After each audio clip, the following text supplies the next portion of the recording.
उन्हाळ्यात बॉडीचे 70% पाणी हे घाम, युरिन किंवा श्वसनाद्वारे बाहेर पडते। पण जेव्हा तुम्ही पुरेसे पाणी पित नाही किंवा इलेक्ट्रोलाइट इम्बॅलन्स होतो त्यावेळेला सतत तोंडाला कोरड पडणं, तहान लागणं, थकवा जाणवणं किंवा चक्कर आल्यासारखं वाटणं, डोकेदुखी, मूड स्विंग, युरिन कमी होणं किंवा डार्क पिवळसर रंगाची युरिन होणं, स्किन ड्राय होणं यासारख्या तक्रारी दिसायला लागतात। नॉर्मली आपण बघतो की खूप जण उष्णतेतून उन्हातून घरात आले तर लगेच गार पाणी पितात किंवा फ्रीज मधलं गार पाणी पिण्याची इच्छा होते। परंतु एवढ्या उष्णतेत गार पाणी पिल्याने याचा परिणाम हा आपल्या डायजेस्टिव्ह फायर म्हणजेच पचनशक्तीवर होतो।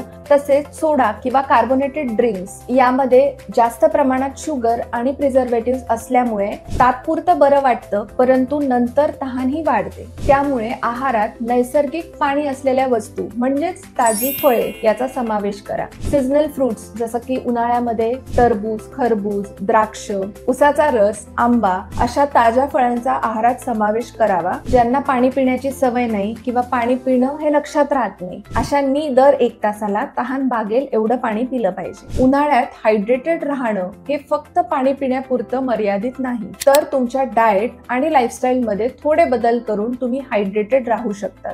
जर हा व्हिडिओ तुम्हाला उपयुक्त वाटला असेल तर लाईक करा आणि जे कमी पाणी पितात त्यांच्यासोबत हा व्हिडिओ नक्की शेअर करा।